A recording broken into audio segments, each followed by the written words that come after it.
Good evening, ladies and gentlemen. Thank you for coming tonight. And this session is being recorded and will be available on the internet for those people that couldn't attend, or even if you want to go back and have a look at some of the points. So we're talking about property development, and I had this slide up last time, is why develop property. And a simple answer is when you actually develop the property, creating instant equity at the end of the project, as compared to if you bought something brand new or off the plan. When you develop, you will create instant equity, and by having that, you can then take that equity out of that property and then start your new project.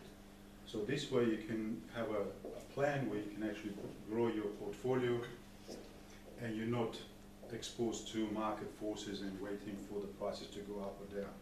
So that's why we concentrate on property development, because it offers the opportunity to build your property investment portfolio in a business manner and achieve your financial freedom quicker. Now, one thing I want to mention here is, and why we're conducting these seminars, is the success of any project or any development or any business is when you do it in a standard way, using procedures and standards. So if you compare it like, say, McDonald's or Subway, they all use a certain way of doing the business. And some of the large companies also follow procedures which they have developed and perfected over the years. So what we're saying here is when you go into property development, it's fairly similar. You must approach it as a business and apply certain standards and the way you do it in a systematic way. So what we've done here is, at the last presentation I quickly went through all the 7 major points of property development, and today what I want to talk about is the actual feasibility study, which is part of the due diligence. And by due diligence I mean, say you've identified the site that you want to purchase, or you already got the site, you've done some research, you found out, talk to the council, and you can put 3 or 4 units on it. It's also important to see what the area is like. In other words, what sort of units would you put there? Are they going to be luxurious, double story, single story? Or if it's a young area with lots of kids, a double stories. If it's an area where it's predominantly people of elderly population, it's better to put single stories, because what you want to do is achieve a quick sale. And the best way to find out is to hop on either to realestate.com.au or PR data and have a look at what's selling in that street or in that area now. Not what you're purchasing, but the finished product, whether they're units, apartments, and what is the approximate price. So then, once you establish that, you know how many units you're going to put on, what is the potential sale price of the item, and also decide,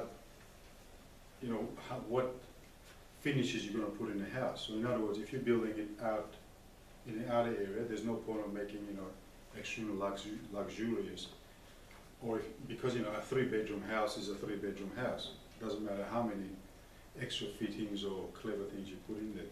But if you move closer to the city, then people are a little bit more, they can afford a bit of luxury, so it's important to provide what the market wants. So that initial research should give you an idea of how much to spend on building it. So what we've done is, as you said, I've got an IT background, and we developed a feasibility, it's an app, but so what it does, it gives you the potential return of the proposed development. It also calculates what the maximum price you should pay for the development site if you're still thinking of buying it. So in other words, if the vendor says, I want $1 million, and you do the feasibility and says, no, to make any money of this, the maximum you should pay is $800,000. So it will give you that. The amount of money you need to borrow, this is based on the assumption of how much money you're going to put in and how much money you're going to borrow from the bank. How much cash you need, because this will take into consideration things, your stamp duty, your other purchasing costs, your marketing costs and all that, because people sometimes forget, because you need all that. And the banks won't lend you that money. and how much cash you need to undertake the construction. This is pure the actual building side of it. That's just a quick summary, but I'll just go quickly into more detail. And what we'll do is at the end, I'll give you the web address. Everybody has got iPhones or smartphones with them. You can log in and you can try it together, and I'll come in. And I'll have it running on that PC as well. And I'll try and spend as much time as I can with each person here. So just quickly, I'll just go through the application so you have an idea what to expect from it.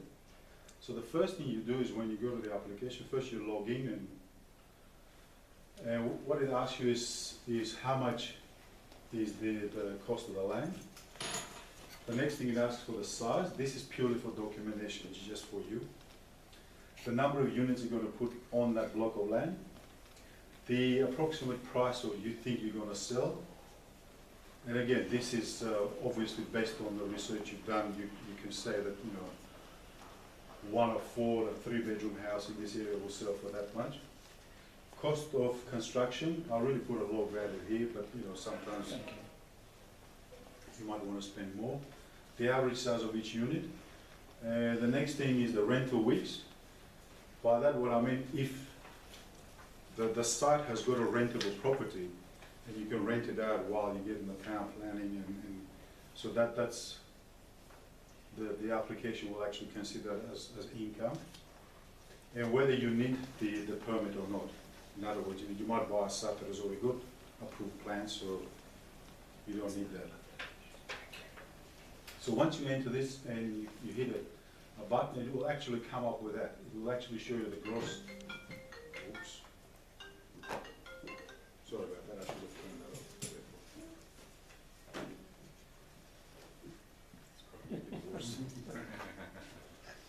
off. Okay, the gross revenue. This is simply multiplying, you know, your gross sale by number of units. Then it takes out the selling expenses, proceeds, the land cost, the development cost, the purchase cost, which includes your stamp duty, your planning permit, your purchasing cost, interest charges. This is on your borrowing on the land component and the actual construction component. GST that you have to pay, which is the difference between, you know, what you claim and you compare. That's the profit margin that you can get for that. So it looks quite healthy here. It also recommends that that block of land, which, you know, they're asking for 720, you can actually go right up to 900, and you can still make up to about 25% return. And 25% upwards is something that what the bank will want to see. Because if you're going to get the finance from the bank, obviously they're going to do their own due diligence and validation. But, you know, and then you can go back and do best and worst case scenario. You can say, look, you know, maybe I can sell it for 600, maybe I can sell it for 400, and then compare and see what the range looks like. You know, and also, you know, the size of the unit. I mean, you can increase the size, you can decrease the size, because like I said, at the end of the day, when you go to sell, nobody says how many square meters it is, how many bedrooms it is. So, you know, you might have a, you know, 80 square meter, you know, 3-bedroom townhouse. You're still gonna, you know, bring more money than say a 150 square meter 2-bedroom house. So these are the things you can actually change and try it out, and it gives you quick answers there. Now I'll show you a little bit how I came up with this. It looks a little bit frightening, but don't worry, because a lot of things go into. So what I've done is I'm looking at the purchasing cost, which includes the finance cost, and that includes the valuation of the land, the application fees, etc. The next is the settlement cost, which includes the stamp duty you have to pay, the land transfer fee, and the conveyancing fee you pay. The next I've got the rates and taxes. For as long as you hold on to that block of land, I mean, the council is still going to charge you for the water and the sewage and the electricity. So these are the purchase costs. The next are the development costs, and the development costs I included things like your actual construction, the building, the fencing, the landscaping, the council contribution. For 3 or 4 units sometimes is nil, But when you go for larger projects, there is a component of council contribution. Put a contingency there. The planning permit component, because this is something you can't borrow from the bank, you've got to be aware. The interest cost, this is interest on the land component, then this is the interest on the construction. There's some selling costs, there's the conveyancing for when you do selling, the subdivision cost, the marketing cost, insurance, maintenance, and the selling fees that go, if you sell, you will pay that to the real estate agent, but for that you can probably pay after it's been sold, but all the others you have to have in cash. And the last thing is just the sum of the calculations we do and how we do it. We basically work out how much you need to purchase the land, how much you need to start the construction, the building cost, the selling price, and we just do some calculations here and come up. So on the amount of cash you put in and what you get out, that's actually a return on investment, which is actually quite staggering if you consider. So if you were, and this is one of the important things that we spoke about last seminar, is if you had $1 million and you put in the whole thing into a project, so the maximum you get is, say 39%. But if you were to split your $1 million into 3 projects and you borrowed the other 70% from the bank, each $330,000 will retain you 113%. So it's possible within a year to double the amount of money. So it's quite important to know how to split your cash and how much to put into a project. So if you can borrow the money from the bank, it's much better to get it from the bank. And as much as you can. Because that will give you the peace of mind, because the bank will do the validation. They'll have their own valuers going through it. And if they approve it, that means the project is worth doing. And the way we came up with those figures is set of assumptions. And in the application, you can actually go and change the assumptions. These are just the assumptions that I put in. Say I want minimum 25%, and it uses this to work out the maximum you should pay for the land. Also the percentage, this is, we're saying 33% to get quick finance approval for a lot, but you can change it to 20%, for the bank. Sometimes the actual construction is the banks will give you money on the end value of the product. In other words, what the bank will say is, we will give you, say, 70% of the end value. So if the end value of the project is $100 million, they will give you 70% of the $1 million. But you don't need $1 million. You might need $650,000 to finish the product construction. So that's an important thing that you can vary that. You can lower it, you can increase it, and then go back and try it. And if any one of those assumptions, a little bit low, a little bit high, you can adjust it and go back and simply just press a button and it will recalculate this. And basically, if you have any questions, I'll answer some questions now, and then we can go and do a live run on the iPhone or any smartphone that you have. Any questions? Yes? In regard to the interest calculation, if I understand correctly, you're assuming 52 weeks to be financed. Is that right? Yes. Thank you. So what we're saying is, there's an example of a building permit that we've done for a client. You're welcome to have a look at it. There's those plans here. Our company, Property Start, we employ architects and town planners, and we have a streamlined process to get this application quickly. And what we suggest is to not to stretch the envelope too much, to work with the council and try and get it quickly and move on to the next project. Because I've seen some developers, they push the envelope, they put in too much, they get objections from the neighbours, objections from the council, and it drags on, and 1 year becomes 2 years, 2 years become more. So we're saying we should, if all goes well, we should be able to get this within 6 months. And then if you get not a volume builder, but not a mega builder, just a volume, not a small builder, someone in between that has got lots of resources, he should be able to finish the project in 6 months. So 52 weeks is a fairly good, we might drag on a month or we might finish it a little bit early. But we deal with builders like, say, for example, Divine, and they would do something like this in 3 months. But there are builders that will quickly build it.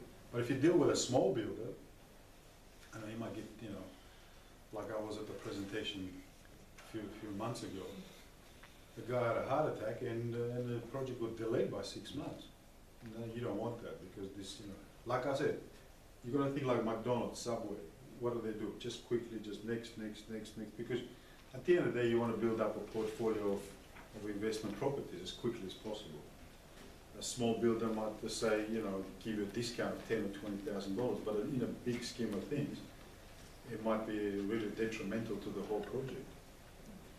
So I would recommend to deal with somebody like Divine or somebody who builds a couple of hundred houses, because they have proper estimating systems, they have proper software, they have proper management in place, and they have lots of people working for them. Okay. Any other questions? Yes? Probably jumping a bit ahead, but will the software calculate the IRR as well? The IRR is a bit of a tricky thing. Well, we can't incorporate it. Yes. The internal rate of That return. doesn't the bank look at that as well? Yeah, they got their own, but I'm not sure what they use. I mean, this software is capable of, I can accommodate that. I can introduce I can customize it basically. Just another option, that's all. Yeah, it's just another engine, it's just to, yeah. But I know banks use this term called IRR, which is the internal rate of return. And every bank has got their own way of doing things. That's why I thought, if I put a general one, might not. But yeah, it's fully customizable. It's almost like, it's like a spreadsheet, if you like. I've got the formula there and just quickly works it out. But it's not a spreadsheet, it's a software. One of the things I've spotted in that is you've got drafting per unit, Yeah. land resurvey and town planning. So you got some figures there, but in one of the other screens I actually noticed there was around 30K. So my perception of that was you got about 60K, and that's about 12% of your build cost, so that's quite high. Well, we do it for even less, but I'll just put a figure there, like if you've got an architect, Yeah. if you come to us, we'll do it for $15,000. Now, I was just inquiring, that's all, because I'm not going through big applications like that. We're looking to actually get into that, so, yeah, just need to have our figures right. Yeah, well, you can lower it, there's an assumption. Might have been one of the other screens where there was a figure there, so it's only, there was a sort of differential there. Yeah, well, this is drafting This per is for unit. one. Yeah, you can lower that, you can make it Yeah, 4. sorry, one of the other screens actually had the Previous. total figure in there. Yeah, but But I suppose- it will use this to Okay, build it up. sure, So okay. if you come and change that and say, look, my draft person. So that would be doesn't- 32K for 4 units, which is quite a high. Yeah, but some architects might, charge Sure. $100,000. Yeah. So that's, well, we will only charge $15,000, our company. We'll do the same Yeah. thing, and we'll even give a guarantee. But as part of a feasibility study, I just put an 8 there because this is what some architects would charge. Okay. And for 3 units, $24,000, it's not, it's fairly realistic. But like I said, these are the assumptions you can change. Yeah. The interest rates here, you can change.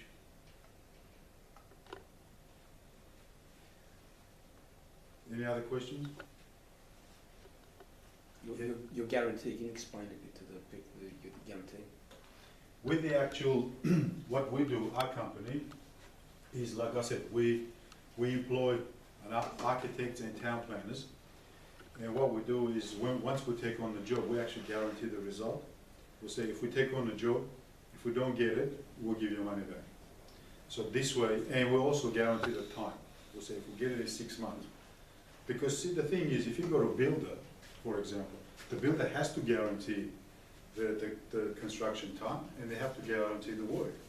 Even if they go bust, the housing industry or the building commission will get another builder to finish the job. If they're late, they have to pay a penalty. And then that's low. And we're basically saying we would treat that component in a similar way. We will give you guarantee on the actual performance. So if we can't get the permit, you know, because what's the point of starting a job that we know we can't finish? And secondly, is we'll guarantee you the time, so you know that, because we know you've done your feasibility and you have to get your permit within that period of time. That's just for peace of mind, also to make sure that you achieve your desired result. And there are some other companies that will give you the guarantee, so it's always good to find an architect or a drafting studio that will give you some sort of a guarantee, either for the price or the time.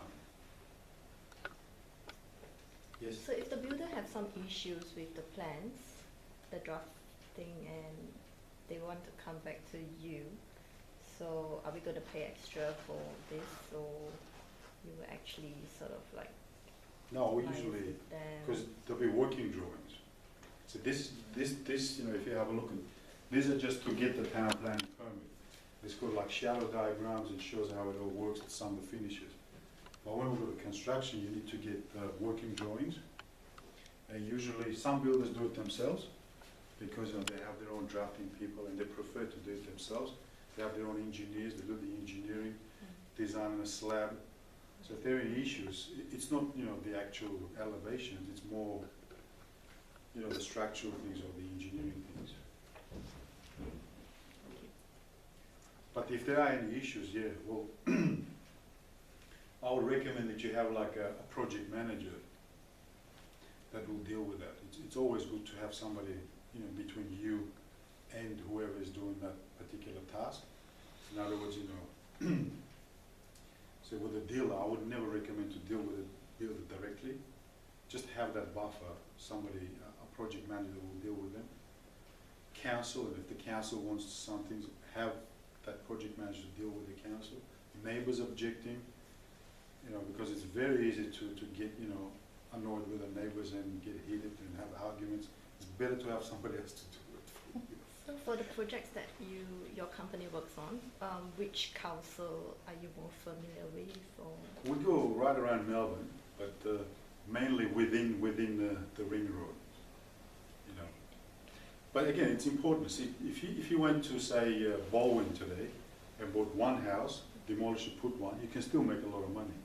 As you come out, that doesn't work anymore. You have to put two. And as you go a little bit more, like Clayton South, or that area, or maybe you have to put three because two doesn't work anymore. So, and it's always good to, and once you do the feasibility, you'll see. And it's very quick. And yes, there's another question. You just mentioned you might need to hire a project manager, but you know it's quite expensive to hire a project manager between you know you as a developer and the builder. So do you take that cost into this assumption every return? Yeah, I've got it here. Management fee 5%. And you can lower it, you can increase it, you can take it out. 5% of 5% of what? The construction cost. Construction cost. And it's, if you go back, it's probably here somewhere. It's got the line. 4725. Yeah. One option is to take a building consultant at the various stages. You don't need a project manager then. That's fine. But, you know, have that figure there, just, you know, to be safe, even the contingency. Because this gives you a good, broad sort of a idea of what, and it's always to know what the costs are, because if you don't take any of this into consideration, at the end of the day, it's going to come out of your pocket. And it really hurts at the end when, you know, you haven't allowed for that. It's better to leave it there. If you don't need a project manager, that's money in your pocket. If you don't need the contingency, that's money in your pocket. But you know, if you do, then at least you know you thought about it and it's covered. The other option, if you have a knockdown and build, say in Baldwin or one of the better suburbs, Canterbury, you know, Yes. that you build a high spec home, so you got a high spec facade, you got interior that's upmarket, and you find that you do just as well as developments or even better. Correct. Because that area will do Yeah, that. it supports it. Yeah, but if you come to my area where I live here, so the block of land is probably about 1.56 now. You spend another $1 million, it's gonna be very difficult for you to get $3 million. It's just how our street is. So you'd be lucky to break even. So that's why when you drive down our street, it's just duplexes. Oh, yeah, okay. It's very rare that you It's a get duplex side by side? or side by front to side, back? yeah, side by side. No, yeah, you gotta do your homework. Yeah, but side by side, all of a sudden, it's the same amount of money you spend on building, but you can sell it for 3.5, 4 million. I mean, the whole thing. Two, yeah, Yeah, 1.7, 1 point each. yeah. But one at 3.6, it's a struggle, and then it's, you know, where do you find people that will spend, $4 or $5 million on one house? Or perhaps You got a market running underneath, I wanna live in that area, that's straight, you know Yeah. that, don't you? Yeah. Yeah, that's the market you cater those high-end for. And also, I found a lot of people want to live in that area, so what they do is they split it, keep one and Yeah. sell one. So that's another option.